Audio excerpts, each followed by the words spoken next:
감사합니다. 오늘도 우리 본 말씀에서 출애굽기 강의 66번째 말씀드리겠습니다.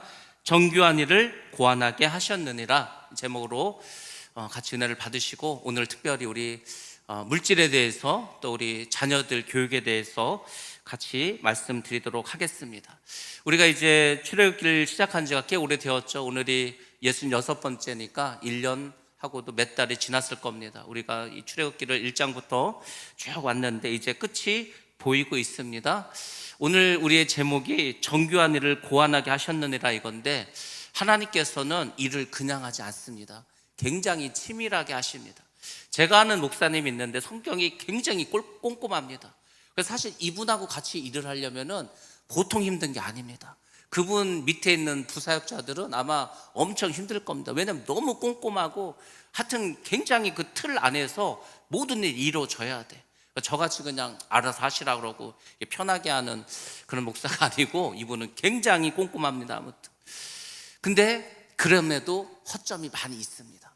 근데 하나님께서는 일을 아주 정교하게 하십니다. 미리 오랫동안 준비하시고 계획하시고 합당한 사람을 부르고, 그리고 그 사람 믿음을 주시고 은혜를 주시고 성령을 주시고 지혜를 주셔서 그를 하나님이 원하시는 대로 이끌어 가십니다. 그래서 오늘 이 말씀을 통해서 하나님이 어떻게 일을 하시고 어떤 사람을 부르는가, 더 중요한 것은 여러분들이 그 쓰임받는 사람이 될 수 있을까, 이것에 대해서 여러분들 다시 한번 잘 생각해 보시기 바랍니다. 우리가 출애굽기 25장부터 31장은 성막의 설계도에 대해서 말씀해 주셨습니다.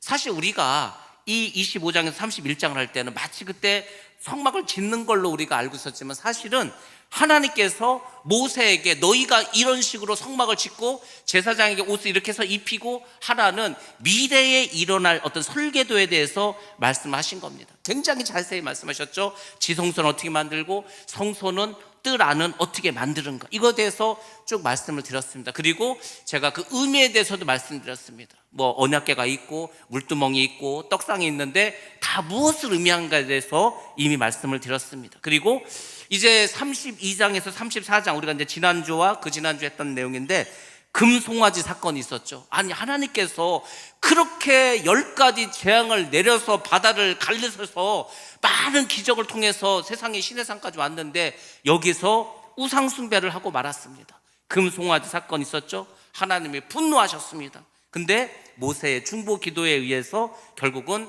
백성들이 진실로 해결하게 되고 하나님이 용서하셨습니다. 그리고 내가 그 가나안 땅까지 너희와 같이 가겠다, 이렇게 약속을 해주셨습니다. 오늘부터 하는 35장부터 40장까지는 결국 하나님의 말씀에 순종해서 하나님이 거하시는 성막을 짓는 모습이 나옵니다. 이제 실제 건축이 시작되고 만들어지는 그 과정이 쭉 나옵니다. 그러다 보니까 앞에서 제가 말씀드렸던 25장에서 31장까지 그 내용이 거의 반복해서 나옵니다. 다른 점이 있다면 앞부분에서는 너희가 이렇게 지어라 라고 미래형으로 나왔지만, 이제 35장부터 40장까지는 이렇게 해서 지었다라는 과거형으로 나오게 됩니다. 자, 그럼 여러분들 한 가지 또 이제 생각해 봐야 될 게 있죠. 왜 하나님께서 똑같은 내용을 반복해서 말씀을 하셨을까? 그냥 한 번만 말씀을 하셔도 되는데, 우리가 성경을 읽다 보면은 창세기는 마치 옛날 얘기 같아서 굉장히 재미있게 빨리 읽습니다. 창세기를 넘어가죠. 출애굽기도 앞부분은 막 사건이 많이 일어나, 하나님의 기적도 많이 일어나, 재미있게 읽어. 근데 이제 이 출애굽기 뒤쪽으로 오면은 앞에서 한 얘기를 똑같이 합니다. 레위기에 갔더니 또 비슷한 말씀을 합니다. 신명기, 민수기도 마찬가지입니다. 계속 반복되는 이야기가 나와. 그래서 이걸 읽자니 또 반복해서 그렇고, 안 읽자니 찝찝하고 막 그러지 않습니까? 분명하고 확실하게 하나님께서 똑같은 말씀을 하신 이 어떤 이유가 있습니다. 그것은 뭐냐면은 하나님께서 반복을 통해서 이 성막을 하나님의 말씀대로 지었다라는 것을 강조하기 위해서입니다. 하나님이 계획하신 일은 하나님께서 반드시 이루십니다. 누구를 통해서? 하나님의 사람을 통해서. 여러분들 성경을 한번 쭉 보시기 바랍니다. 성경은 어떤 거냐면 하나님의 뜻이 있고 하나님의 계획이 있고 하나님의 소망이 있어. 그러면은 사람을 부릅니다. 일꾼을 부릅니다. 그에게 말씀을 주시고 언약을 맺으시고 계약을 맺으십니다. 그리고 그 일을 반드시 하나님이 시킨 그대로 하게 하십니다.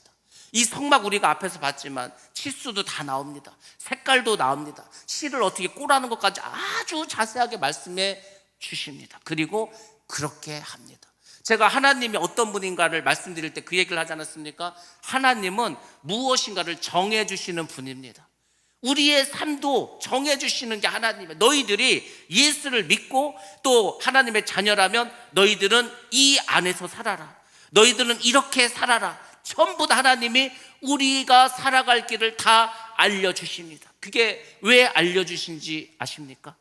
반드시 그렇게 살으라는 겁니다. 예수를 믿는 우리가 말씀은 많이 들었는데 그 말씀대로 살지 않는다면 우리는 무엇으로 기독교인이라고 말을 할 수가 있겠습니까? 예수님께서 이 땅에 오셔서 얼마나 많은 말씀하셨습니까? 여러분들 그 복음서 한번 보시기 바랍니다. 이 복음서에 보면은 붉은색으로 색칠된 건 전부 다 예수님께서 하신 말씀입니다. 그 말씀만 봐도 굉장히 많지 않습니까? 근데 우리가 그 말씀 중에서 어떤 것은 잘 순종을 하고 지킵니다. 왜? 그건 지킬만 해. 근데 어떤 거는 우리가 잘 안 지킵니다. 아니, 안 지켜도 되는 말씀이 있습니까? 그렇지 않습니다. 우리가 월요일 날 그 영어 그 마태복음 하고 있지 않습니까? 지금 우리가 한참 산상수훈을 하고 있습니다. 근데 산상수훈을 봤더니 예수님이 뭐라고 하셨냐면은 형제에 대해서 욕을 하지 말라는 거예요. 라가라고도 하지 말고 바보라고도 하지 말고 욕도 하지 말고. 왜 그런지 아십니까? 그런 자는 천국에 들어가지 못한다고 나와 있습니다. 아니, 우리가 천국에 들어가는 것은 예수를 믿으면 들어간다고 우리는 다 알고 있는데 예수님께서 뭐라고 하셨냐면 미워하고 욕하고 무시하고 이러면 천국에 못 들어간다고 분명하고 확실하게 써 있습니다. 성경에. 그 얘기는 뭡니까? 우리가 그렇게 살으라는 거지 않습니까? 예수는 잘 믿는데 남을 막 너무 심하게 말을 해. 남을 막 너무 비하하면서 말을 해. 그럼 그걸 어디 가서 우리가 예수를 믿는다고 하겠습니까? 예수를 믿는 사람들은 말을 할 때에도 겸손한 말을 하는 거예요. 상대방을 비하한다든지 상대방을 욕한다든지 이렇게 말하면 안 된다는 겁니다. 예수님의 말씀인데. 그런 것처럼 우리는 하나님의 말씀을 곧이곧대로 지키려고 하는 마음을 꼭 가지셔야 돼요. 그 제가 한번 말씀드리지 않았습니까? 여러분이 딱 한 달만, 만약에 한 달이 너무 힘들다면 일주일만이라도 정말 하나님이 우리에게 주신 말씀대로 한번 살아보시기 바랍니다. 굉장히 힘듭니다. 왜냐하면 우리가 그렇게 살아보질 않았거든. 그렇게 말씀대로 살아보지 않고 막상 살려니까 너무 힘든 거예요. 근데 여러분, 하나님께서는 왜 우리에게 그럼 그렇게 살으라고 했습니까? 천국에 가면은 다 그렇게 살아야 된다는 거예요. 이 세상이 뭐라고 했습니까? 이 세상은 우리가 천국에 가서 영원히 살아야 돼. 영원히 살아야 되기 때문에 이 세상에서 천국의 삶을 다 연습해 봐야 됩니다. 천국 가서 살 수 있는 모든 어떤 것을 다 갖춰야 되는 거예요. 말하는 거, 행동하는 거, 예배 드리는 거, 찬양하는 거. 그걸 충분히 일평생을 그렇게 훈련받고 천국에 가서 그렇게 살아가는 겁니다. 아니, 뭐 언제 천국 가서 처음부터 배웁니까? 우리가 군대를 가지 않습니까? 군대를 가면 바로 자대 배치합니까? 그렇지 않습니다. 최소한 6주나 8주는 신병교육대에서 이 신병들을 훈련을 시킵니다. 교육을 시킵니다. 그리고 이제 어느 정도 총도 좀 쏠 줄 알고, 그 다음에 격려 자세도 좀 배우고, 그 다음에 뭐 걸어가는 것도 좀 배우고, 그 정도 되면 자대 배치를 시킵니다. 아니, 군대도 그렇게 하는데 하물며 우리가 천국에 가서 영원히 살아야 되는데 그냥 이 세상에 살듯이 막 살고 천국에 가면 거기 천국이겠습니까? 맨날 싸우고 다투는데. 그래서 하나님께서는 우리를 충분히 훈련시키고 교육시키는 거예요. 똑같은 말을 계속 반복해서 하십니다. 왜 그런지 아십니까? 우리의 완전히 이 뇌 속에, 머릿속에 색이라는 거, 색이라는 거. 하나님은 조각칼로 막 이렇게 어떤 무늬를 새기듯이 그 하나님의 말씀을 완전히 우리 삶 가운데 깊이 막 새겨서 그 말씀대로 막 살아가라는 겁니다. 그래서 유대인들은 어릴 때부터 그냥 성경을 외워버리지 않습니까?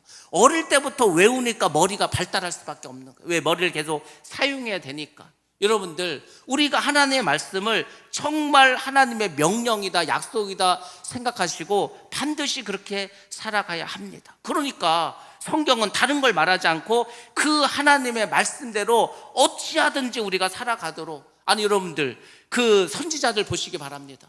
아니, 지금 너희들 이스라엘 망한다는 거예요. 너희들 망하니까 가서 외치라는 거예요. 그게 쉬운지 아십니까? 제가 지금 나가서 우리나라 망한다고, 하나님께서 우리 막 죄를 너무 많이 져서 망하게 한다고 막 떠들고 단다고 해보시기 바랍니다. 누가 좋아하겠습니까? 막 돌 맞고 감옥에 끌려가고 매를 맞고 막 하지 않았습니까? 그러니까 때로는 힘든 일도 있어. 그럼에도 불구하고 하나님은 그대로 하라는 겁니다. 그래서 성경에는 항상 짝이 있습니다. 그 신천지도 짝을 좋아하지 않습니까? 근데 제가 말한 짝은 그게 아니고, 성경 결국 뭐냐면은 하나님 하신 말씀이 있어. 그럼 반드시 우리 삶 가운데에서 그 말씀대로 이루어져서 짝을 이루어야 된다는 겁니다. 여러분, 우리가 미술 시간에 혹시 그런 거 다 해보셨죠? 종이를 반으로 딱 접어, 그리고 한쪽에는 물감으로 다 이렇게 그림을 그려. 그 다음에 어떻게 하죠? 딱 접어, 그리고 쫙 펴. 그럼 어떻게 됩니까? 양쪽에 같은 그림이 생깁니다. 자, 문제입니다. 이걸 뭐라고 합니까? 미술 용어로? 예? 어떻게 알았지? 이 어려운 것을 데칼코마니, 예, 데칼코마니라고 합니다. 그게 결국 뭐냐면, 하나님께서 말씀을 하시면 그 말씀이 반드시 삶 속에서 나타나야 된다는 겁니다. 말씀하신 것이 결과적으로 우리 삶 속에 다 나타나야 돼. 그러니까 하나님 쪽의 그림과 우리 인간의 쪽의 그림이 똑같은 그림이 돼야 된다는 겁니다. 이게 뭔지 아십니까? 이게 순종이고 이게 믿음이라는 겁니다. 믿음은 굉장히 추상적이라고 하지 않았습니까? 믿음은 눈에 보이지 않아. 만져지실 수도 없어. 믿음이라는 동사는 굉장히 추상적인 겁니다. 도대체 뭐가 믿음이지? 이게 믿음이에요. 하나님께서 뭘 말씀하시면 그 말씀이 우리 삶 가운데서 그대로 이루어져야 된다는 거, 이게 바로 믿음인 줄로 믿습니다. 그 사람을 하나님이 사용하시는 겁니다. 그 사람을, 교회를 교회되게, 예배를 예배되게 우리가 찬양을 했지만 다른 게 아니에요. 하나님의 말씀이 이 땅에서 이루어지도록 하는 것, 그것이 그 사람이 그리스도인인 줄로 믿습니다.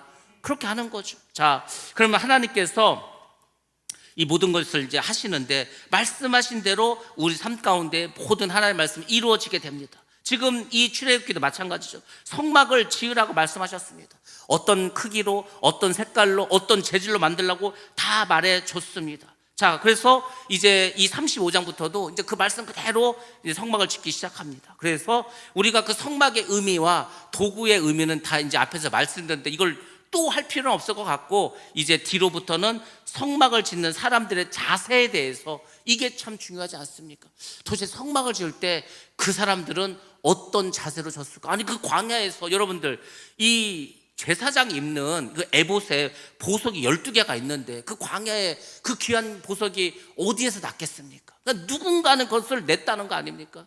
그래서 이 성막을 짓는 사람들이 어떤 자세로 짓게 되었는가, 그것을 말씀드리도록 하겠습니다. 자, 오늘 우리가 읽은 1절에서 3절 이 본문의 말씀은 또 안식일에 대한 이야기가 나옵니다.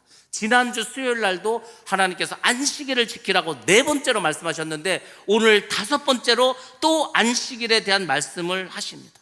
모세가 이스라엘 자손을 다 모아서 하나님의 말씀을 전하는데, 첫 번째 일설이 뭡니까? 너희는 안식일을 지켜라. 안식일을 어떻게 지키냐면, 너희가 지금 성막을 이제부터 져야 되는데 성막을 짓는데 안식일이 되었어. 그러면 그때도 안식일을 지켜야 되는, 성막을 짓는 것을 중단하라는 거죠. 5번째 반복해서 말합니다. 이번에는 뭘 또 말씀하셨냐면은, 불만 피워도 죽는다는 거예요. 불만 피워도. 아니, 뭐 음식을 해 먹으려면 불을 피워야 될 거 아닙니까? 그러니까 그 전에 다 해놓으라는 거예요. 그 전에 다. 만나도 그래서 어떻게 주셨습니까? 그 안식일 전날 이틀째를 주지 않았습니까? 그러니까 안식일 전날, 그 금요일 날 이틀째를 걷어다가 안식일 날은 뭐 일을 해서는 안 돼. 그런 식으로 하나님이 철저하게 훈련을 시켰어. 참 신기하다. 뭐 이렇게 하나님은 안식일을 중요시 여길까? 여러분들, 그래서 지금 유대인들은요, 안식일 날 전등도 켜지 않습니다. 어두운 상태로 그냥 있는 거예요. 성냥불을 켜가지고 초에다 불도 켜지 않습니다. 엘리베이터를 타도 엘리베이터 단추도 누르지 않습니다. 모든 치사도 이때는 하나님을 섬기는데 방해가 돼서는 안 돼.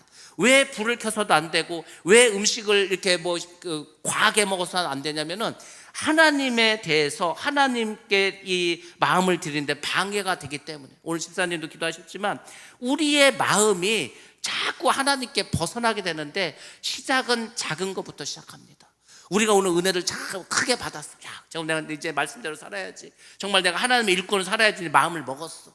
그렇게 마음을 먹어도 당장 집에 가서 내일 아침 되면 아침에 또 막 일어나서 밥해 먹고 하다 보면은 다 잊어버립니다.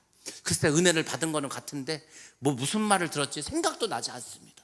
그래서 제가 그랬잖아요. 집에 가셔서 유튜브를 통해서 다시 예배 그 말씀을 들으셔야 돼. 왜 그런지 아십니까? 설교를 한 저도 잊어버리는데 가만히 앉아서 듣고 있는 여러분들은 얼마나 기억을 하시겠습니까? 다 잊어버리지. 그렇게 돼 있습니다. 그래서 여러분들이 말씀을 자꾸 들은 말씀이지만 또 들어보고 또 들어보셔야 합니다. 그래야 우리 교회 조회수도 올라갑니다. 조회수도. 그래서 자꾸 들으셔야 되죠. 여러분들, 우리가 안식일이 무슨 날이냐면 온전히 하나님만 바라보는 날입니다. 다른 거 생각하지 말고. 오늘날 지금 뭐죠? 주일날은 온전히 하나님 안에서 하나님만 생각하라는 거. 하나님만. 여러분들, 하나님만 생각하는 게 얼마나 중요한지 아십니까? 제가 오늘 아침에 이제 눈을 떴습니다. 기도를 하는 거. 기도를. 하나님 감사합니다. 오늘도 정말 새로운 날을 주시고 저를 이 땅에 보내주셔서 오늘날까지 이렇게 살아있게 해주시고 더군다나 하나님의 일을 감당케 해주시고 좋은 교회, 우리 훌륭하신 장로님들과 또 우리 성도님들 이렇게 만나게 해주셔서 얼마나 참 기쁘고 행복한지 저는요 지금도 이게 꿈인지 생신지 싶습니다. 왜냐면은 또 그렇지 않습니까? 이 동굴과 같은 곳에 살다가 딱 눈을 떠서 보면은요 밖에 보이는데 막 산이 보이는 거, 산이 막 진학산도 보이고, 야, 하나님께서 또 이런 식으로 또 복을 주시는구나. 저는 그냥 살아가는 것 자체가 너무 은혜고 축복입니다. 여러분들, 하나님은 다른 게 정말 아니더라고요. 그냥 말씀대로만. 제가 뭐 잘한 게 있는지 아십니까? 잘한 것도 없어. 그냥 예수를 믿고 그냥 말씀을 전하고 그냥 하는 거예요. 매일매일 어떤 일이 생기지 않습니까? 그럼 매일매일 그 일을 하는 거예요. 뭐 특별하게 뭐 한 게 없어. 특별한 게 뭘 한 게 없는데 그냥 하나님과 동행하고 함께 하니까 하나님이 복을 주시지 않습니까?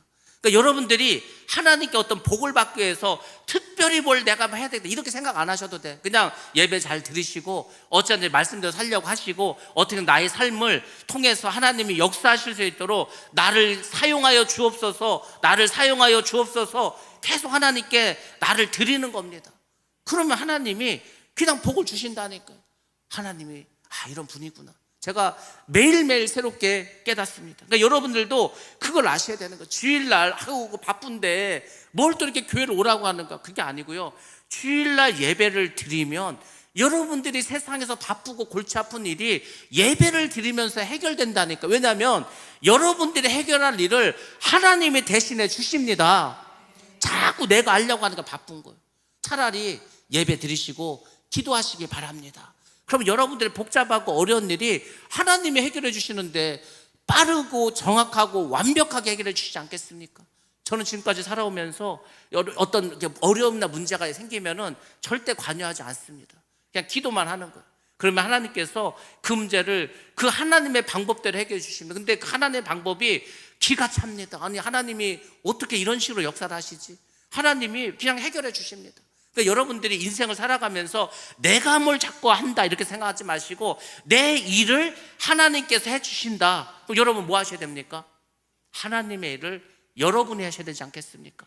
그 하나님의 일은 다른 게 아닙니다. 먼저 그의 나라와 그의 의를 구하는 거예요.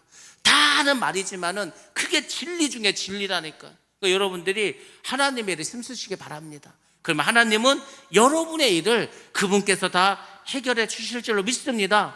그게 믿음이라니까. 다른 게 믿음이 아니고 그것이 믿음입니다. 지금 하나님께서는 이스라엘 백성들에게 그걸 알려주고 싶은 거예요. 너희들 지금 광야 생활 시작하지 않았냐? 광야에 뭐가 있냐? 농사를 지을 수 있냐? 여기서 뭘 할 수 있냐? 아무것도 할 게 없어. 그러니까 뭐죠? 나만 바라보라는 거죠. 내가 구름 기둥을 보내주면 낮에 아무리 더워도 그 구름들이 그늘지게 해서 너희들 이렇게 타 죽지 않아. 또 밤이 돼서 춥지 않냐? 그럼 내가 불기둥을 보내줘서 그 불기둥이 따뜻하게 해줘. 절대 너희들 얼어 죽지도 않아. 너희들만 옷이 헬까봐 걱정되냐? 한 40년 동안 옷이 헤이지 않았습니다. 여러분들, 옷이라는 게 지금은 잘 만들어서 괜찮지만 옛날 뭐 이렇게 복도 같은데 막 그 장난꾸러기들 그냥 무릎을 질질 끌고 다니면 무릎팍이 다 빵꾸 나지 않았습니까? 요즘 아이들은 모르죠. 무릎팍이 빵꾸가 나. 그럼 이제 그걸 떼워야 될까? 뭘로 떼웁니까? 돈이 없으면 그냥 헝겊대기 갖다가 태우지 않습니까? 그러면은 창피하다고 또 그건 안 입어. 그러니까 이제 예쁘게 막 로봇 그림이나 캔디 그림 같은 거 있어. 그럼 그것도 꼬매가지고 예쁘게 해서 막 또 입지 않았습니까? 근데 40년 그 모래바람 부는 그 광에서도 신발도 닳지 않아, 옷도 헤이지 않아. 하나님의 기적이지 않습니까? 그러니까 이런 것들은 하나님이 해줄 테니까 너희들은 여기에서 예배만 드리라는 거. 성막을 왜 짓습니까? 예배 드리라는 거. 예배. 여러분의 삶 속에서 예배만 잘 드려도 하나님께서 복을 주실 줄로 믿습니다. 예, 이제 이 안식일 규정은 여기까지 말씀드렸고 4절하고 5절 보겠는데 이제 헌물에 대한 내용이 나옵니다. 도대체 우리가 하나님께 물질을 어떻게 드려야 되는가? 자, 4절과 5절 말씀 자 같이 보겠습니다. 시작. 모세가 이스라엘 자손의 온 회중에게 말하여 이르되 여호와께서 명령하신 일이 이러하니라 이르시기를 너희의 소유 중에서 너희는 여호와께 드릴 것을 택하되 마음에 원하는 자는 누구든지 그것을 가져다가 여호와께 드릴지니 곧 금과 은과 녹과. 아멘. 아멘. 예, 이제 하나님께 이제 물질을 드려야 됩니다. 왜냐하면 성막을 지을 때 재료가 우리 그때 보지 않아서 금이 막 뭐 몇십 달란트가 들어가고 하지 않았습니까? 엄청나게 많은 물질이 필요해. 그럼 이 물질을 뭐 땅을 파서 나옵니까? 하늘에서 쑥 떨어집니까? 그게 아니고 이스라엘 백성들 출애굽할 때 다 금은보화를 받아서 나왔다고 하지 않았습니까? 이것은 이제 하나님께 드려야 되는 거예요. 자, 여러분들 하나님께 드려야 되는데 하나님께 드리는 첫 번째 어떤 그 특징과 비결에 대해서 말씀드리는데 그게 뭡니까? 오늘 4절과 5절에서 우리가 하나님께 물질을 드릴 때 어떤 마음으로? 자원하는 마음으로 드리라는 겁니다. 지금도 마찬가지입니다. 우리가 하나님께 예물을 드리는데 막 교회에서 막 목사님 헌금하라고 막 난리가 났어. 막 눈치가 보여. 그래서 어쩔 수 없이 내는 게 있습니다. 그거를 우리가 헌금이라고 할 수 있겠습니까? 헌금은 자원하는 마음으로 내는 겁니다. 내 마음에서 원하는 거. 이번에 교회에서 무슨 일을 한다는데 그걸 내가 했으면 좋겠는데 이번에 저기 어디 그 선교지에서 뭐가 필요하다고 하는데 그걸 내가 했으면 좋겠는데 이게 저절로 내 마음속에서 우러나올 때가 있습니다. 그 마음을 누가 주시는지 아십니까? 하나님이 주시는 겁니다. 그럼 하나님은 왜 그런 마음을 주십니까? 왜 그런 마음을? 하나님이 그런 마음을 가끔씩 주십니다. 그거 나하고 상관도 없는 사람들인데 내가 굳이 안 해도 되는데 하나님이 내 마음속에 그것을 하라는 마음을 막 주시는 거예요. 막 못 들은 채 해도 계속 마음속으로 주기 때문에 결국은 할 수밖에 없어. 왜 하나님이 그렇게 하라고 합니까? 이유는 하나입니다. 여러분을 복 주시기 위해서입니다. 살아계신 하나님을 경험하게 하기 위해서입니다. 하나님이 살아계셔. 여러분 하나님 살아계십니다. 살아계셔. 그럼 여러분은 그 살아계신 눈에 보이지 않는 하나님이 계신다는 걸 어떻게 합니까? 뭘로 합니까? 어떻게 합니까? 보셨습니까? 아니죠. 하나님은 어떻게 그분이 살아계시고 역사하신 걸 알게 하냐면 우리 마음속에 소원을 갖게 합니다. 소망을 갖게 합니다. 근데 그게 좀 때로는 부담스러울 때가 있어. 나도 힘들고 어려운데 뭘 자꾸 나한테 이런 걸 하시라고 하나. 근데 그런 마음을 주셔. 결국은 그걸 하게 해. 그러면은요 신기하게 하나님께서 뭔가 역사를 하셔. 참 신기하다. 내가 이렇게 힘들게 어렵게 했더니 하나님께서 함께 하셔서 어려운 일도 해결되고 하나님께서 복을 주시네. 여러분 이렇게 말하면은 굉장히 기복주의인 것 같죠? 그렇지 않습니다. 성경적인 겁니다. 굉장히 성경적인 거. 그러니까 하나님께서 우리 마음속에 하나님께 드리고 싶은 마음을 주십니다. 사실은 그 마음으로 하는 거예요. 그걸 성경에서는 자원하는 마음이라고 했습니다. 그 자원하는 마음도 하나님이 주십니다. 누구든지 헌물을 여호와께 드려라. 여러분들 헌금을 우리가 교회에다 이제 내죠. 저한테 내는 거 아닙니다. 교회에 낸다고 해서 뭐 교회 누구한테 내는 게 아닙니다. 여러분이 내는 헌금은 하나님께 드리는 겁니다. 뭐 하나님께 드리면 그 예물은 어떻게 됩니까? 뭐 하나님 다 씁니까? 하나님 마음대로 다 씁니까? 그게 아니고 여러분이 하나님께 드리는 것이 있습니다. 물질도 드리고 시간도 드리고 정성도 드리고 마음도 드리고 하지 않습니까? 여러분이 하나님께 드리는 것은 어디 가는 게 아니고 하늘나라로 올라갑니다. 그 하늘나라로 올라가서 뭐가 됩니까? 그걸 가지고 여러분의 집을 짓는 겁니다. 여러분 제가 말씀드린 여러분 천국 가서 노숙자 생활 하실 겁니까? 천국에 가셔도 여러분이 집에서 살아야 될 거 아닙니까? 그러면 여러분이 천국에 가서 사실 그 집은 무엇으로 짓습니까? 무엇으로? 여러분들이 이 땅에서 주를 위해 사실 모든 것들이 다 올라가서 모든 그것이 그 재료가 돼서 여러분이 영원히 살아갈 그 집의 재료가 되는 것입니다. 우리는 뭔가 자꾸 뭐 물질만 생각하는데 아닙니다. 뭐 하나님이 돈이 없어 그럽니까? 하나님이 그러면은 하늘나라의 재료를 건축 자재가 올라가지고 하늘나라에서 건축 자재가 너무 비싸서 그래서 우리에게 드리라는 겁니까? 그게 아니에요. 하나님이 우리를 훈련시키는 겁니다. 우리가 신앙생활을 하면서 첫 번째로 오는 그 시험이 뭔지 아십니까? 물질에 대한 시험입니다. 예수님도 돌을 떡으로 만들려고 하지 않았습니까? 그 먹는 문제, 먹고 사는 문제, 다 물질 문제인 거예요. 하나님께서 주의 종을 삼으실 때 제일 먼저 주는 게 뭐냐면 물질의 시험입니다. 직장생활 잘하던 사람이 어느 날 은혜를 받아서 난 이제 직장 그만두고 난 이제 신학을 해서 목사가 되겠다. 그러면은요 갑자기 경제적으로 어려워. 정말 막 쌀이 떨어져. 먹을 쌀이 없어. 애들이 학교를 가야 되는데 뭐 준비물 살 돈도 없어. 그런 식으로 아주 물질 가지고 하나님이 철저하게 훈련시켜. 그러면서 이제 어떻게 하는지 아십니까? 하나님이 주는 걸로 먹고 살으라는 거예요. 그렇게 훈련을 시킵니다. 철저하게 훈련시킵니다. 그러니까 그 테스트를 막 넘어가야 돼. 넘어가야 된다니까요. 여러분들 하나님이 그렇게 하는 이유가 있습니다. 그래야 우리가 겸손해질 수 있고 그래야 우리가 하나님만 의지할 수 있습니다. 여러분들 왜 하나님이 광야로 데리고 갔다고 생각합니까? 광야 뭐 좋은 데도 많은데 좋은 데도 많으면 그 이스라엘 백성들이 하나님만 의지하겠으면 야 보니까 땅도 좋은데 우리 여기서 농사 짓고 살지 뭐. 야 여기서 가축 키우고 살지 뭐. 하나님 없어도 돼. 우리끼리 다 먹고 살 수 있어. 그럴 수 있을 거 아닙니까? 근데 광야는 아무것도 없어. 농사도 지을 수 없고 짐승도 키울 수가 없고 뭐 아무것도 없어. 아무것도 없으니까 하나님만 의지하는 거야. 여러분이 지금 아무것도 없다. 나는 돈도 없고 건강도 없고 뭐 진짜 물질도 없고 가진 게 하나도 없다. 그럼 여러분은 하나님만 의지할 수 있는 기회를 드디어 가지신 겁니다. 물질이 있는 사람은 물질을 의지합니다. 건강한 사람은 건강을 의지합니다. 젊은 사람은 자기의 젊음을 의지합니다. 근데 아무것도 없는 사람은 어차피 아무것도 없기 때문에 의지할 분은 하나님밖에 없습니다. 그래서 여러분들이 정말 현명한 사람들이라면 내가 돈도 조금 있어. 내가 좀 건강돼. 내가 아직도 젊어.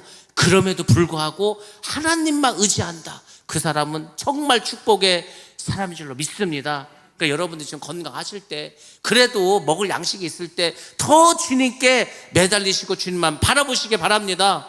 하나님 복을 주신다니까. 다른 게 복이 아니고 그렇게 하나님께 마음을 드리는 그 사람이 은혜를 받을 수가 있고 성령의 인도하심을 받을 수가 있습니다. 그래서 하나님께 드릴 때에는 다른 게 아니에요. 하나님이 우리의 마음을 먼저 보신다니까. 마음을 자원해서 기뻐하면서 내는지 억지로 할 수 없이 눈치가 보여서 하는지 아니면 그것도 싫어서 다른 교회로 가버리든지 그거 하나님 모를 것 같습니까? 다 아십니다. 다 보십니다. 그래서 여러분들이 하나님께서 나의 마음을 아시고 보신다는 것을 분명 기억하시고 하나님께는 늘 자원하는 마음으로, 자원하는 마음이 안 생기면은 안 해도 됩니다. 뭘 그거를 억지로 합니까? 억지로 해 하나님 어차피 안 받으셔. 그러니까 여러분들이 작은 걸 드린다 하더라도 정성을 다해서 자원한 마음으로 드리시길 바랍니다. 그 마음을 과부의 2렙돈을 하나님이 기뻐 받으십니다. 자, 그 다음에 6절과 9절 말씀 다시 한번 보겠습니다. 자, 이제 하나님께 드린 품목에 대해서 무슨 물건을 드려야 되나 목록이 나와 있습니다. 자, 함께 봅니다. 시작. 청색, 자색, 홍색 실과 가는 배실과 염소털과 붉은 물들인 수당의 가죽과 해달의 가죽과 조각목과 등유와 및 관유에 드는 향품과 분향할 향을 만드는 향품과 호마노며 애복과 흉패에 물릴 보석이니라. 아멘. 아멘. 예. 우리가 아는 것처럼 성막을 지려면 금도 필요하죠. 은도 필요하죠. 구리도 필요하죠. 제사장 옷을 만들면 좋은 천도 필요하죠. 보석도 필요하죠. 너무너무 들어갈 게 많아. 그러니까 성막과 제사장 옷을 만들기 위해 그 사용될 재료들에 대해서 쭉 말씀해 주고 있습니다. 이걸 가지고 오라는 거. 이거를 지금 하나님께 드리라는 겁니다. 여러분들 이게 뭘 말하는지 아십니까? 하나님께 드릴 때는 아무거나 드리는 게 아니라는 겁니다. 아무거나 드리는 게 아니라 하나님께 뭐 아무거나 드린다고 하나님이 뭐 다 받고 무슨 하나님이 쓰레기통이니까 아무거나 다 갖다 바치게, 그게 아니고 하나님께서 우리에게 원하시는 게 있다는 겁니다. 하나님이 우리에게 원하는 것을 드릴 수 있어야 되는 거예요. 하나님이 우리에게 원할 때, 원하는 물건을 드릴 때, 그때 하나님이 받으시는 겁니다. 그래서 여러분들이 우리가 헌금을 하는 것도 아무렇게 아무 생각으로 하는 게 아니고 하나님께 드릴 때에는 정말로 하나님 우리에게 원하실 때, 하나님께서 우리에게 헌물을 드릴 수 있도록 허락해 주실 때, 여러분들 헌금도 막 내 마음대로 하는 것 같죠? 그렇지 않습니다. 하나님께서 허락하셔야 할 수 있습니다. 이것이 이게 은혜고 축복이냐면 이겁니다. 중세시대는 모든 유럽이 다 예수를 믿었습니다. 다 기독교인이었습니다. 근데 이 사람들이 죄를 졌어. 그러면은 교회에서 벌을 내립니다. 그 벌이 뭐냐면 예배를 나오지 말라는 거예요. 그러니까 뭐 우리가 왜 학교에서 죄 지면은 정학받지 않습니까? 그런 것처럼 너는 죄를 졌으니까 6개월 동안 예배 드리지 말라고. 그럼 이 사람 6개월 동안 예배 못 드리는 게 너무너무 괴로운 거예요. 너무너무 고통스럽습니다. 교회 가가지고 성체를 먹어야 되고 뭐 미사를 드려야 되는데 뭐 못하니까 이제 힘들겠죠. 더 무서운 벌은 뭔지 아십니까? 너는 헌금도 하지 말라는 거예요. 여러분들 이 당시에 자기가 헌금을 하지 못하면은요, 나는 이제 큰일 났다, 난 이제 무슨 복을 받지? 사람들이 너무 두려워합니다. 그러니까 예배 드리지 말고 헌금 드리지 말라는 게 큰 벌이었어. 오늘날 만약 교회에서 그런 벌을 내린다면은 얼마나 사람들이 기뻐하겠습니까? 야, 교회 나오지 말래, 안 나와도 된대, 헌금도 안 해도 된대, 야, 이 할렐루야 할렐루야. 그러면 안 되겠죠. 여러분들, 하나님께서 우리에게 원하실 때 원하시는 걸 드리는 것은 큰 은혜고 축복입니다. 그러니까 사람들이 그걸 몰라서 그런 거죠. 그러니까 모르니까 이제 무슨 짓을 하는지 아십니까? 반드시 우상 숭배를 하게 되어 있습니다. 이스라엘 백성들이 금은 보석 잔뜩 갖고 나와가지고 금송아지 만들지 않았습니까? 오늘날 사람들이 예수를 믿지 않아, 교회도 안 다녀, 헌금도 안 해. 그러면은 그 돈 갖고 다 뭐합니까? 세상에 나가서 내가 사고 싶은 거 사고, 내가 먹고 싶은 거 먹고, 내가 하고 싶은 거 다 하는 거예요. 근데 그게 다 우상숭배입니다, 여러분들. 왜인지 아십니까? 하나님보다 더 좋아하고 더 사랑하는 것을 하기 때문에 다 거기다 돈을 쓰겠죠. 옷 좋아하는 사람은 백화점 가서 옷을 살 테고, 놀러 가는 거 좋아하는 사람은 맨날 외국에 돌아다닐 테고, 그렇게 되는 겁니다. 하나님이 없는 삶은 다 그냥 금송아지 만들어서 거기다 절하는 거하고 똑같다니까요. 그래서 우리가 우상을 섬기는 데 물질과 돈을 쓰지 말고 하나님 나라를 위해서, 솔직히 말하면 하나님 나라를 위해서라지만 자기 집을 짓는 거, 결국은 자기 집을, 그게 어디 가는 게 아니라고 하지 않았습니까? 그래서 하나님께 드릴 때에는 우상 숭배하는 그 죄인들이 하는 것이 아니라 기향에 내가 돈을 쓴다면, 성막에다가 돈을 쓴다는 거 얼마나 큰 은혜고 특권이겠습니까? 헌금하는 것이야말로 하나님 나라 백성의 특권이라는 겁니다. 아무나 하는 게 아닙니다. 하나님과의 관계가 회복되었다는 증거입니다. 하나님과의 관계가 원만하다는 겁니다. 그래서 헌금도 할 수 있는 겁니다. 물론 어렵죠. 아니, 우리가 지금 돈을 통장에 쌓아놓고 산 사람이 어디 있습니까? 다 그냥 어렵게 힘들게 고만고만하게 살아가. 그럼에도 불구하고 하나님 내 마음속에서 뭔가 드리라는 마음을 주시면 드리는 겁니다. 그러면 그것이 하나님께 영광을 돌리게 되는 거고 나에게는 축복의 씨앗이 되는 겁니다. 그렇게 계속 일평생 살아가는 거예요. 그렇게 살다가 천국에 가는 겁니다. 그러니까 여러분들이 이 땅에서 하나님의 자녀의 특권이 되었다는 것이 뭐 다른 뭐 능력을 해나가고 복만 받는 것이 아니고 하나님께 드릴 수 있는 것도 큰 은혜고 특권인 줄로 믿습니다. 아니, 뭐 하나님도 안 믿는 사람이, 예수님도 안 믿는 사람이 뭐 하나님께 뭘 드리겠습니까? 우리는 하나님의 자녀가 되었기 때문에 드릴 수 있는 특권도 있습니다. 물질은 그러니까 생명을 살리는 일에 우리가 쓰임을 받는 것이 또 중요합니다. 그러니까 결국 우리가 하나님께 드리는 물질은 어디다 써야지 가장 복되는가? 전도하는 일에, 선교하는 일에, 구제하는 일에, 그리고 그 모든 것이 하늘나라에 쌓여지는 보화가 되는 겁니다. 그래서 하나님께서 말씀하시잖아요. 너희가 11조를 내라.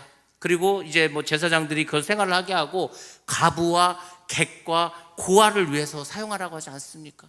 그런 거면 지금도 마찬가지예요. 근데 왜 그렇다고 그랬습니까? 왜 하나님께서 구제하고 선교하고 전도하는 데 그 물질을 쓰라고 하셨습니까? 그걸 하나님 기뻐하십니다. 하나님 원하십니다. 그러니까 그런 곳에 많은 그 비중을 사용하면은 그 교회는 하나님께서 특별히 더 사용하시고 특별히 더 사랑하십니다. 그래서 우리가 물질을 어디에 쓰는 것도 굉장히 중요합니다. 하나님의 성전을 지을 수 있는 곳에 나의 물질을 사용하였다. 이것은 정말 특별한 하나님의 은혜지 않습니까? 요즘은 이게 교회를 건축하는 그런 곳이 거의 없습니다. 요즘 세상에 누가 교회를 건축하냐고, 사람도 없고 건축비도 많이 올랐는데 거의 건축을 하지 않습니다. 그러니까 이제 사람들이 편하죠. 야, 이제 우리 일생에 교회를 건축할 일은 없으니까 이제 크게 부담될 거 없다. 근데 여러분들 꼭 그렇게만 생각하셔는 안 됩니다. 하나님의 일은 최선을 다해서 우리가 할 때 살아계신 하나님을 더 많이 우리가 경험할 수가 있습니다. 다윗은 일평생 손이 뭔지 아십니까? 하나님의 성전을 자기가 짓고 싶었어. 그래서 돈도 많이 모았습니다. 하나님의 성전에 필요한 모든 재료들을 다 했는데 하나님이 허락하지 않았어. 하나님 허락하지 않았어. 너는 전쟁을 많이 해서 손에 피를 많이 묻혔으니까 너는 안 된다고. 성전을 짓는데 그 피 묻은 손으로 지면 되겠냐. 그래서 어떻게 했습니까? 그의 아들 솔로몬이 짓게 하셨잖아요. 그래서 솔로몬이 성전을 잘 질 수 있도록 그 다윗이 모든 재료를 다 준비하지 않았습니까? 그러니까 이 다윗은 정말 하나님의 마음에 합한 자고 하나님을 기쁘시게 한 자입니다. 자기가 짓지 못한다 하더라도 너무너무 짓고 싶었지만은 결국 아들이 짓게끔 준비하는 거, 그 마음도 대단하지 않습니까? 그래서 여러분들이 하나님을 생각할 때는 늘 그런 마음을 가지셔야 되는 거.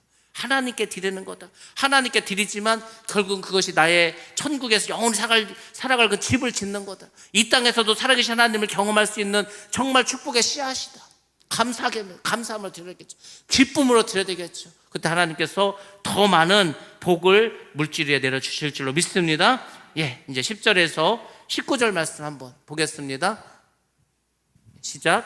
무릇 너희 중 마음이 지혜로운 자는 와서 여호와께서 명령하신 것을 다 만들지니 곧 성막과 천막과 그 덮개와 그 갈고리와 그 널판과 그 띠와 그 기둥과 그 받침과 증거계와 그 채와 속죄소와 그 가리는 휘장과 상과 그 채와 그 모든 기구와 진설병과 불 켜는 등잔대와 그 기구와 그 등잔과 등유와 분향단과 그 채와 관유와 분향할 향품과 성막문의 휘장과 번제단과 그 녹그릇 그물과 그 채와 그 모든 기구와 물두멍과 그 받침과 뜰의 포장과 그 기둥과 그 받침과 뜰분의 휘장과 장막 말뚝과 뜰의 말뚝과 그 줄과 성소에서 섬기기 위하여 정교하게 만든 옷, 곧 제사 직분을 행할 때에 입는 제사장 아론의 거룩한 옷과 그의 아들들의 옷이니라. 아멘. 아멘. 이제 어떤 사람들이 하나님의 이 성막을 짓게 되는가에 대해서 설명해주고 있습니다. 그들 중에 마음이 지혜로운 자들이 이 모든 일을 하라고 합니다. 와서 여호와께서 명령하신 것을 다 만들어야 됩니다. 성막도 천막도 덮개도 갈고리 널판 띠 기둥 휘장 모든 기구들, 성전에서 하나님을 섬기기 위해서 필요한 모든 기구들 도구들, 제사장이 입을 수 있는 그 정교한 옷들, 이것을 다 만들어야 되는데 누가 만든다고요? 마음이 지혜로운 자. 마음이 지혜로운 자가 도대체 어떤 사람일까? 하나님의 명령하신 것을 다 만들 수 있는 그 지혜로운 자가 하나님의 일을 감당할 수가 있습니다. 오늘날 우리가 교회에서 일을 해야 됩니다. 어떤 분은 주방에서, 어떤 분은 교육 파트에서, 어떤 분은 전도 파트에서, 어떤 분은 선교 파트에서 다 부분에서 일을 해야 되겠죠.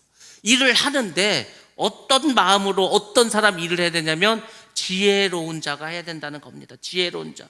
도대체 지혜로운 자가 뭘까? 오늘날 치면 뭘까? 오늘날 치면은 성령 충만한 자입니다. 성령이 충만하면 그 성령께서 우리에게 지혜를 주십니다. 이 지혜는 서울대 나왔다고 알 수 있는 그런 지혜가 아닙니다. 인생을 오래 살았다고 그래서 아는 지혜가 아닙니다. 하나님이 주시는 지혜입니다. 이 지혜를 학생들도 받아야 돼.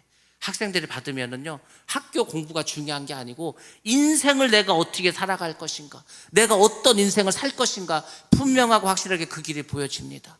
사업하는 사람이 이 지혜를 받으면은요, 하나님께서 나의 사업체를 어떻게 이끌어가고 어떻게 인도하시고 어떤 것을 만들 수 있는가 아이디어를 주십니다. 그러니까 이게 공부를 많이 한다고 생기는 게 아니고 그냥 하나님이 실시간으로 지혜를 주시는 거예요. 그 지혜를 가진 자들이 하나님의 일을 하는 겁니다. 오늘날 우리가 교회를 섬길 때 우리도 마찬가지입니다. 성령 충만하셔야 됩니다. 성령이 충만하셔서 내가 맡은 그 부분에서, 그 분야에서 정말 지혜롭게 행하면은 그 교회는 부흥하고 성장할 수밖에 없습니다. 그래서 우리가 원하는 것은 다른 게 아니에요. 성령 충만하시기 바랍니다. 성령이 주신 지혜를 여러분들 받으시기 바랍니다. 그 사람, 그 성령의 은사를 받은 사람이 하나님의 일을 할 수가 있습니다. 그래서 주님을 섬기는 일을 하는 것, 큰 특권이고, 교회에서 내가 어떤 부분에서 일하든지 간에 그 봉사를 통해서 여러분들 하나님의 지혜도 받으시고 하나님의 큰 복도 받으시기 바랍니다. 그래서 이 성막도 아무나 한 게 아니고 하나님의 지혜를 받은 자들이 모든 물건을 만들 수가 있었습니다. 자, 또 한 사람이 또 한 부류의 사람들이 있습니다. 이 사람들이 어떻게 하나님의 일을 했는가? 20절과 21절 말씀 같이 한번 봅니다. 시작. 이스라엘 자손의 온 회중이 모세 앞에서 물러갔더니 마음에 감동된 모든 자와 자원하는 모든 자가 와서 회막을 짓기 위하여 그 속에서 쓸 모든 것을 위하여 거룩한 옷을 위하여 예물을 가져다가 여호와께 드렸으니. 아멘. 아멘. 지혜로운 자가 이제 하나님의 일을 해야 되고, 또 어떤 사람 마음이 감동한 자, 자원한 자, 이런 사람들이 모두 하나님의 명령한 것을 드릴 수 있고 행할 수 있다는 겁니다. 오늘 우리가 읽는 이 35장에 마음이 원하는 자라는 말이 4번이나 나오고 있습니다. 그만큼 하나님은 우리가 교회를 하던 하나님의 일을 하던 간에 자원하는 마음을 중요시 보신다는 겁니다. 그것을 하나님이 기뻐하신다는 겁니다. 하나님이 주시는 그 마음으로 여러분들 계속해서 드려야 됩니다. 하나님이 그 마음을 주신다니까. 내가 이번에 뭘 한다는데 내가 한번 봉사해볼까? 이번에 교회에서 뭘 일을 한다는데 내가 가서 일을 할까?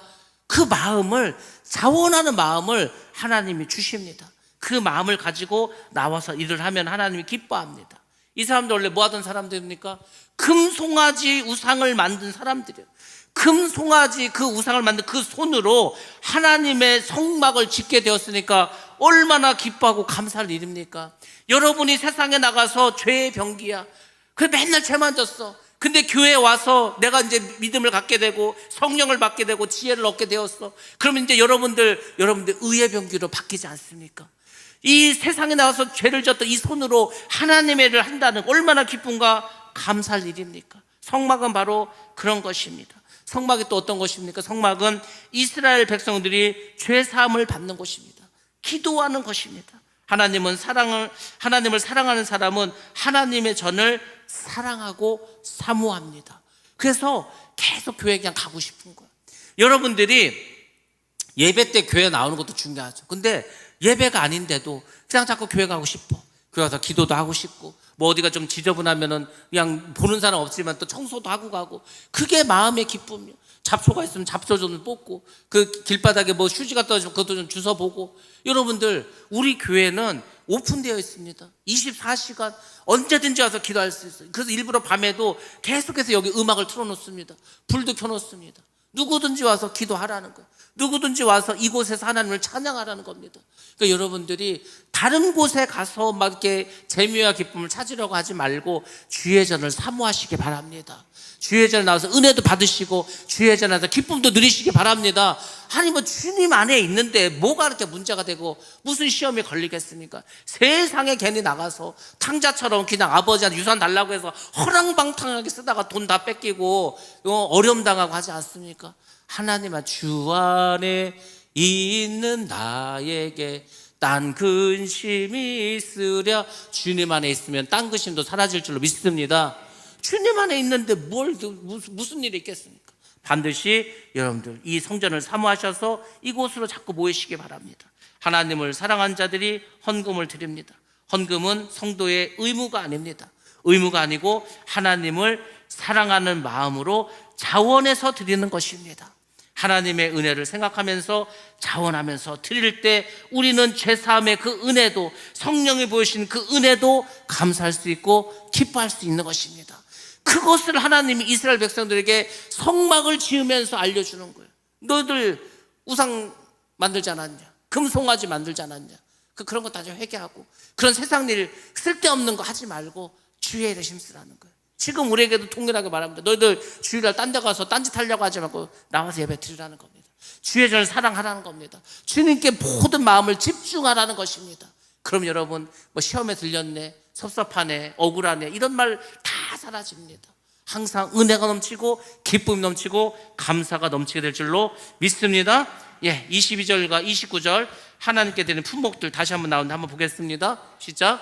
곧 마음에 원하는 남녀가 와서 팔찌와 귀고리와 가락지와 목걸이와 여러 가지 금품을 가져다가 사람마다 여호와께 금 예물을 드렸으며 무릇 청색, 자색, 홍색 실과 가는 배실과 염소털과 붉은 물들인 수당의 가죽과 해달의 가죽이 있는 자도 가져왔으며 은과 노스로 예물을 삼는 모든 자가 가져다가 여호와께 드렸으며 섬기는 일에 소용되는 조각목이 있는 모든 자는 가져왔으며 마음이 슬기로운 모든 여인은 손수 실을 빼고 그 뺀 청색, 자색, 홍색 실과 가는 배실을 가져왔으며 마음의 감동을 받아 슬기로운 모든 여인은 염소털로 실을 뽑았으며 모든 족장은 호마노와 및 애복과 흉패에 물릴 보석을 가져왔으며 등불과 관유와 분향할 향에 소용되는 기름과 향품을 가져왔으니 마음에 자원하는 남녀는 누구나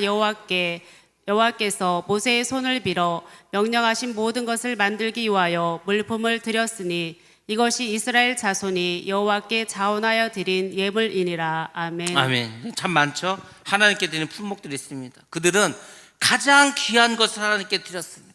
금은 보석도 드렸습니다. 물감도 드렸습니다. 옷감도 드렸습니다. 모든 것을 다 드렸어요. 자기 손에 있던 팔찌, 귀걸이, 목걸이, 팔걸이, 반지 다 뺐습니다.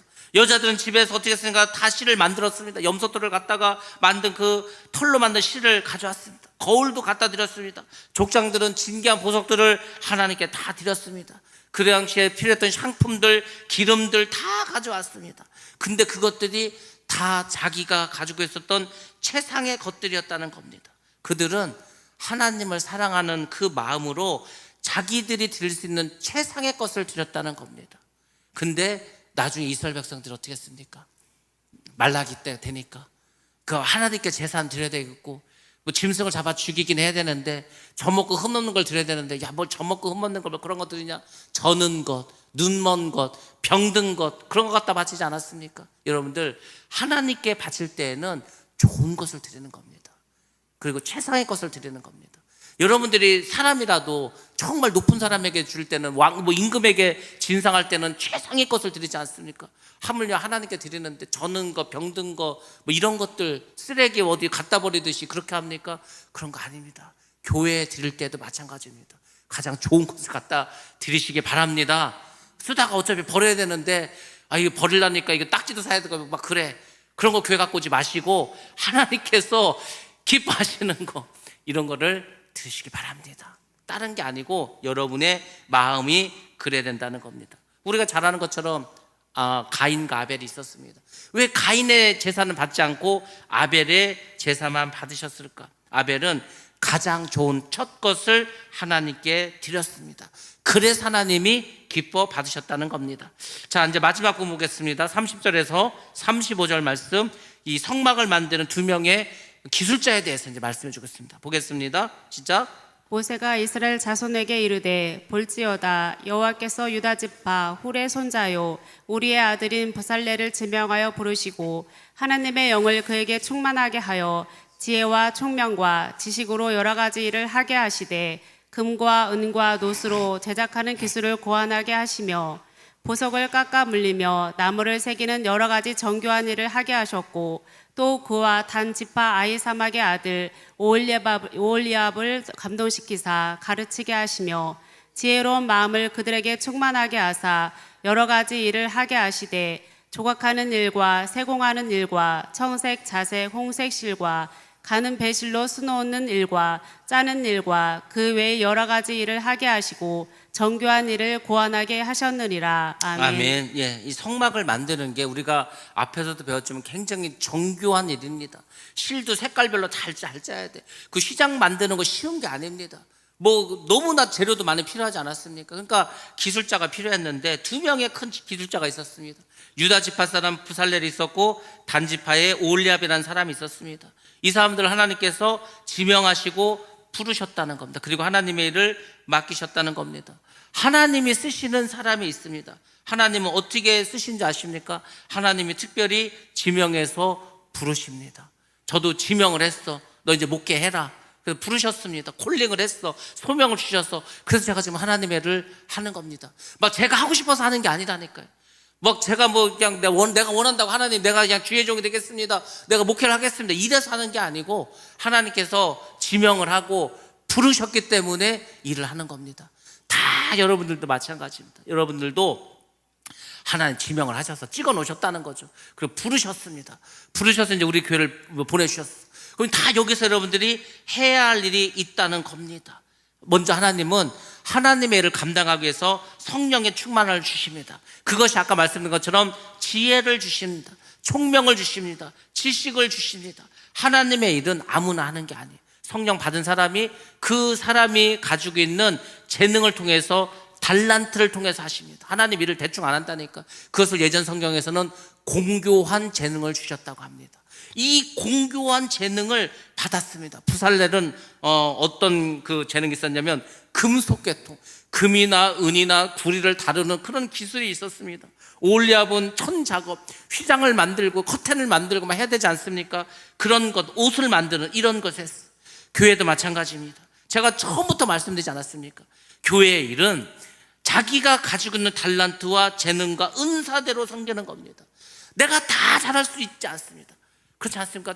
그러니까 누구든지 자기가 잘할 수 있는 게 있어. 그걸 잘하면 되는 거예요. 그래서 제가 늘 말씀드리는 게 뭔지 아세요? 나는 전도를 못하는데 저분이 전도를 잘해. 그러면 기도해주고 칭찬해주고 박수 쳐주면 되는 겁니다.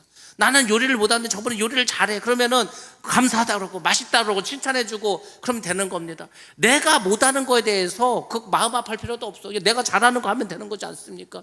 그래서 하나님께서 교회 일은 다 그렇게 준 거예요. 그래서 오죽하면 교회를 우리가 지체라고 하지 않습니까? 눈이 있고 코가 있고 귀가 있고 손이 있고 우리 온몸에 다 지체가 있어. 교회가 바로 그런 것입니다. 그러니까 여러분들이 내가 못하는 거 가지고 뭘 하지 말고 내가 잘할 수 있는 것을 기쁨으로 감당하시기 바랍니다.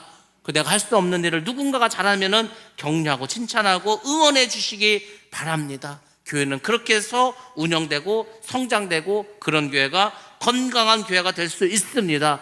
그리고 그것을 보고 다음 세대가 또 이어받아서 지속적으로 교회가 부흥하고 성장할 수가 있게 되는 겁니다. 그래서 우리 교회가 지금 우리 세대에서 끝나는 것이 아니고 우리 다음 세대들이 이 좋은 점들 다시 이어받아서 더 많은 일을 하고 더 큰 일을 감당하고 더 하나님을 기쁘시게 하는 그런 교회, 그런 교회를 우리 모두가 만들어 가는 겁니다. 제 혼자 하는 것도 아니고 여러분 모두가 힘을 합쳐서 그를 감당해 가시는 겁니다. 이번 주일에도 우리가 이제 지하실 또 공사를 합니다. 여러분들이 그 일에 참여하실 분들은 같이 와서 일하시고 또 협력하시고 또 다른 곳에 또 교회 일이 있다면 또 거기에 또 합당하신 분들 가서서 하시고 그렇게 해서 우리 모두가 다 주님께 귀하게 쓰임 받아서 그래서 정교한 일을 고안하게 하셨느니라. 우리 모두가 정교한 일을 감당할 수 있는 저 여러분 되시기를 주님의 이름으로 축복합니다.